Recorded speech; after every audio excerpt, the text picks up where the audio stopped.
My name is Tony Stark, and I'm not afraid of you. Tony Stark, ये नाम तो आपने सुना ही होगा। और जिस भी किसी भाई बहन ने आयरन मैन मूवी देखी है तो पक्का उसके बिजनेस, दौलत, शोहरत, उसकी हरकतें और उसके कारनामों के बारे में आप जानते होंगे। लेकिन हमारी इस धरती पर एक ऐसा आदमी है जिसने उस कैरेक्टर को अपनी जिंदगी में इतना सीरियसली ले लिया कि हर वो काम कर डाले जो असली टोनी स्टार्क ने फिल्मी जिंदगी में किए। जैसे दुनिया का सबसे अमीर आदमी होना, बहुत सारे बिजनेस का मालिक होना, लोगों को अपने आप चलने वाली गाड़ियां बना के दे देना और तो और रॉकेट को धरती पे खुद ब खुद लैंड करवा देना, जिसको चाहे उसको देश का प्रेसिडेंट बना देना और हर सुपर हीरो के जैसे कोई भी मुसीबत पड़ने पर इंसानों को वापस ले आना। तो अभी तक आप समझ ही चुके होंगे कि मैं किस आदमी के बारे में इतना गुणगान गा रहा हूँ। और जो अभी तक नहीं समझा, तुम चुल्लू भर पानी में जाके डूब के मर जाओ। तो दोस्तों यहाँ बात हो रही है अभी वर्तमान में दुनिया के सबसे अमीर आदमी एलोन मस्क की, जो दुनिया में दूसरी सबसे बड़ी इलेक्ट्रिक कार कंपनी टेस्ला का मालिक है। जी हाँ, दूसरी सबसे बड़ी कार कंपनी, क्योंकि दुनिया की सबसे बड़ी कार कंपनी अब BYD बन चुकी है। दोस्तों आज की इस वीडियो में इस थॉट का पोस्टमार्टम करेंगे कि अगर टेस्ला इंडिया में आता है तो क्या हमारे इंडियन फ्रेंड्स का सुपड़ा साफ हो जाएगा। लेकिन उससे पहले आप फटाफट चैनल को सब्सक्राइब कर लो ताकि हमारा सुपड़ा ना साफ हो जाए।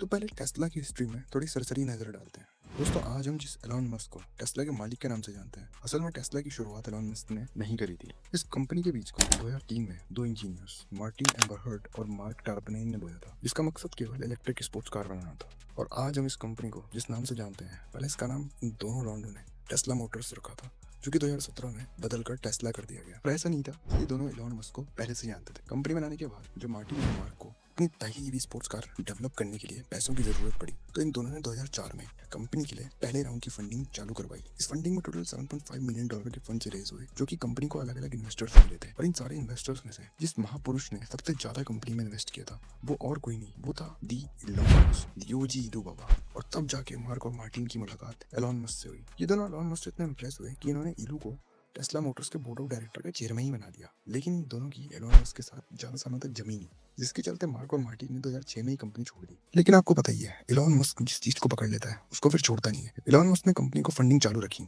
और 2008 तक आते आते $70 मिलियन की टोटल इन्वेस्टमेंट कर दी। इसके साथ ही 2008 में एलोन मस्क कंपनी का CEO बन गया। CEO बनते ही एलोन मस्क ने टेस्ला मोटर्स की पहली स्पोर्ट्स कार रोस्टर को दुनिया के सबसे शांति प्रिय देश अमेरिका में लॉन्च कर दिया।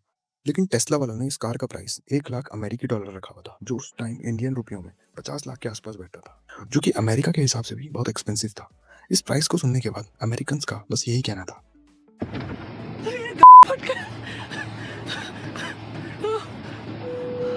रोस्टर थी तो महंगी, लेकिन टेस्ला वालों ने कार में ऐसी ऐसी तौबा तौबा चीजें दे रखी थी कि आदमी पैसों की चिंता भूल जाए और अगले दिन आटे दाल की किल्लत पड़ जाए। खैर छोड़ो, इतनी बढ़िया गाड़ी के लिए इतना तो बनता है। रोस्टर की पूरी बॉडी टेस्ला ने कार्बन फाइबर की दे रखी थी, जो साला आज की डेट में भी 2-3 करोड़ की गाड़ियों में देखने को मिलती है। और स्पीड के तो क्या ही कहने, 2 से 1 किलोमीटर प्रति घंटे की टॉप स्पीड दे रखी थी। और ये तो कुछ भी नहीं था, गाड़ी 0 to 100 4 सेकंड में पकड़ लेती थी। मतलब गाड़ी कम गोली ज्यादा बना रखी थी। और हर इलेक्ट्रिक कार के जैसे जो सबसे बड़ा सवाल रहता है कि कार की रेंज क्या है, तो टेस्ला वालों ने रेंज 393 किलोमीटर दे रखी थी। मतलब 2008 में टेस्ला वाले 2025 वाली रेंज दे रहे थे। और बैटरी टेक्नोलॉजी में टेस्ला वालों ने अलग ही क्रांति ला रखी थी। जो बैटरी पहले केवल स्मार्टफोन और लैपटॉप में यूज होती थी, उसको इन्होंने अपनी कार में फिट कर दिया और वर्ल्ड की पहली लिथियम आयन बैटरी से चलने वाली कार बना दी। यही नहीं दोस्तों, सेल्स के मामले में भी रोस्टर ने वर्ल्ड वाइड धूम मचा रखी थी। लॉन्च होने के बाद से टेस्ला ने 2450 कारें अलग अलग देश में बेच दी थी, जो एक बहुत बड़ी बात है किसी इलेक्ट्रिक कार के लिए। और इसी ब्रांड वैल्यू के चलते टेस्ला ने 2008 से लेकर 2023 तक लगभग 41 लाख गाड़ियां बेच दी, जो किसी इलेक्ट्रिक कार कंपनी के लिए एक बहुत बड़ा बेंचमार्क है। तो दोस्तों ये तो हुआ टेस्ला का भूत, और अब बात करते हैं वर्तमान और भविष्य की। दोस्तों आप देख ही रहे होंगे पिछले 1-2 सालों में वर्ल्ड वाइड ईवी कार्स के सेगमेंट इतना ज्यादा कंपटीशन बढ़ गया है कि हर कार कंपनी ईवी सेगमेंट में कूद चुकी है, जैसे BYD, Rivian, Lucid Motors, Nio, Faraday, Waymo, BMW और भी बहुत सारे ब्रांड्स।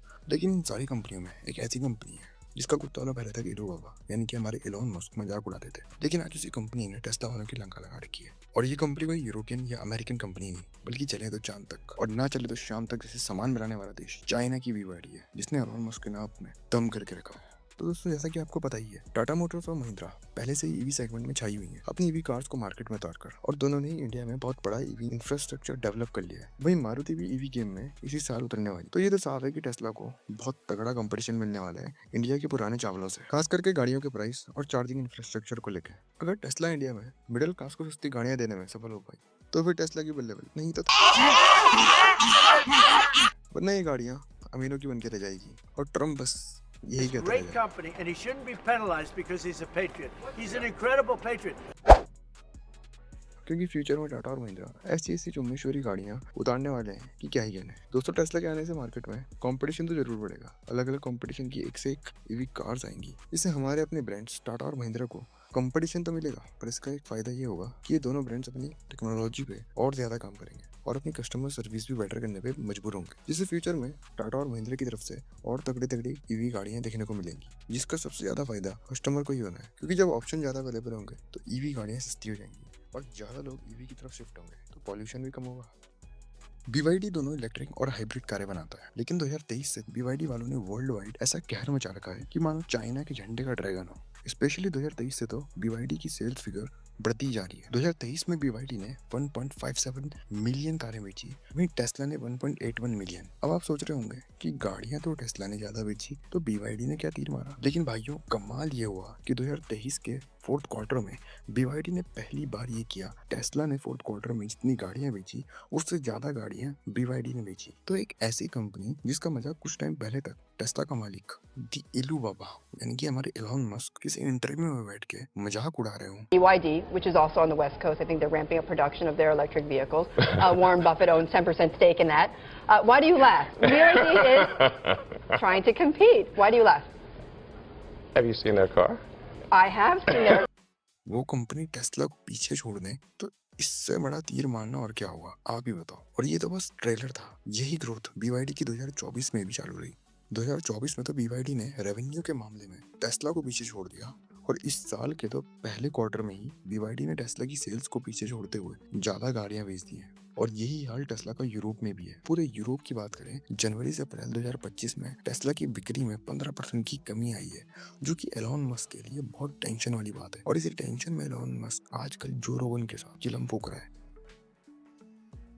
खैर ये तो मजाक, लेकिन जहाँ पहले टेस्ला की मॉडल 3 और मॉडल Y टॉप कर रहे थे, लेकिन अब लोग दूसरी कंपनियों की तरफ देख रहे हैं जो कि टेस्ला के लिए सही में खतरे की घंटी है।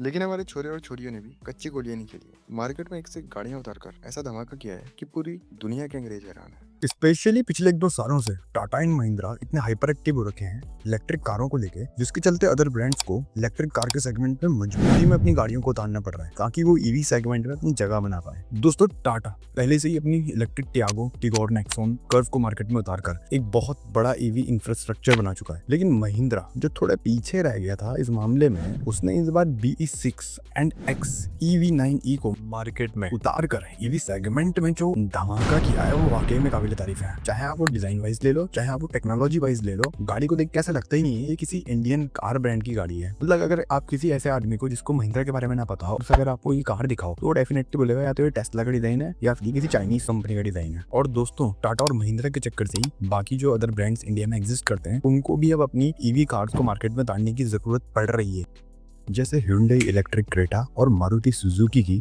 ग्रैंड ई विटारा, जो कि सितंबर में इंडिया में लॉन्च होने वाली है। क्योंकि इलेक्ट्रिक कार मार्केट एक ऐसा मार्केट है जो कि आने वाले समय में इंडिया में बहुत ज्यादा ग्रो करने वाला है। तो जो भी इंटरनेशनल कार ब्रांड्स हैं वो इंडिया की ओर देख रहे हैं ताकि वो अपने ब्रांड को, स्पेशली इलेक्ट्रिक सेगमेंट को इंडिया में सेटअप कर सकें और ज्यादा से ज्यादा प्रॉफिट कमा सके। इसी के चक्कर से जो इलेक्ट्रिक कार की मोनोपोली पूरे वर्ल्ड में होल्ड करता है, जो कि टेस्ला है, वो भी इंडिया में आना चाहता है ताकि वो अपना सेटअप इंडिया में जमाए और इंडियन कस्टमर्स को गाड़ियां लेने के लिए अट्रैक्ट कर पाए। दोस्तों आपको ये पता ही होगा कि BYD इंडिया में पहले से आ चुका है और BYD और टेस्ला का इंटरनेशनल मार्केट में आपस में 36 का आंकड़ा रहता है, जिसके चलते टेस्ला वालों को कहीं ना कहीं ये डर सता रहा होगा कि BYD इंडिया में इंडियन मिडिल क्लास मार्केट को कैप्चर ना कर ले सस्ती गाड़ियां देगी, जो कि BYD कर भी सकता है। ठीक उसी तरह जैसे चाइनीज स्मार्टफोन कंपनी Xiaomi ने एक टाइम पर सस्ते स्मार्टफोन लॉन्च करके इंडिया में स्मार्टफोन की बाढ़ ला दी थी, और वैसे ही कारनामा BYD भी करने का दम रखता है। और इसी डर के कारण टेस्ला इंडिया में जल्द से जल्द आना चाहता है ताकि वो अपना गल्ला इंडिया में सेटअप कर सके। लेकिन ये इंडिया है, जब तक हम 50 की सब्जी में 30 का धनिया और मिर्ची ना डलवा दे हमारे कलेजे को ठंडक नहीं मिलती है। तो ऐसी एक अमेरिकन इलेक्ट्रिक कार कंपनी जो पूरे वर्ल्ड में अपनी महंगी कारों के लिए जानी जाती है और जिसको काफी कंट्रियों के लोग ओवर प्राइस मानते हैं, वो कंपनी अगर इंडिया में आती है उसका ग्रैंड वेलकम होगा ऐसा उसे लगता है। ये तो होने वाला नहीं है दोस्तों। हमारी गवर्नमेंट ने जिन इलेक्ट्रिक कारों की कॉस्ट $40,000 से ऊपर है उन पर 110% की स्टैंडर्ड इंपोर्ट ड्यूटी लगा रखी है। वहीं जिन इलेक्ट्रिक कारों की कॉस्ट $40,000 से नीचे है उन पर 60% की स्टैंडर्ड इंपोर्ट ड्यूटी इम्पोज की हुई है। ये स्टैंडर्ड इंपोर्ट ड्यूटी उन गाड़ियों के लिए है तो बाहर से फुल्ली बनी बनाई इंडिया में आएंगी। तो स्टैंडर्ड इंपोर्ट ड्यूटी लगाने के बाद टेस्ला मॉडल 3 इंडिया में 70 लाख कॉस्ट करेगी, जिसमें अभी आरटीओ और इंश्योरेंस लगाना बाकी है। तो दोस्तों आप ही बताओ,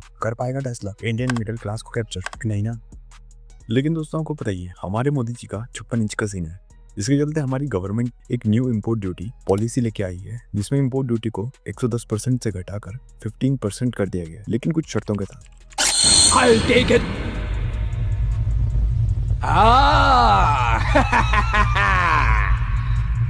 मुझे पागल समझा है। तो ये शर्त ये है, अंगेन घात्रम नयने वक्त्रम न्यायेन राज्यम लवणेन भोज्यम। ये छूट केवल उन्हीं गाड़ियों को मिलेंगी जिनकी CIF वैल्यू 35,000 से ज्यादा होगी, इंडिया के लगभग 29 लाख के आसपास। और उस कंपनी को एक साल में केवल 8,000 EV इंपोर्ट करने की परमिशन होगी। साथ ही साथ उस कंपनी को इंडिया में 4,150 करोड़ का इन्वेस्टमेंट करना होगा और इसमें मैन्युफैक्चरिंग प्लांट खोलने और लगाने पे जो पैसा लगेगा उस इन्वेस्टमेंट को इसमें इंक्लूड नहीं किया जाए। साथ ही साथ 3 साल के आखिरी तक इंडिया में मैन्युफैक्चरिंग प्लांट लगाना तो कंपलसरी हो ही होगा। साथ ही उस मैन्युफैक्चरिंग प्लांट में जो गाड़ियां बनेगी उसमें 25% लोकल सामान है वो यूज हो और इस 25% को आने वाले 5 सालों तक 50% करना होगा, ताकि जो Indian local parts manufacturing brands हैं उनको फायदा पहुंच सके।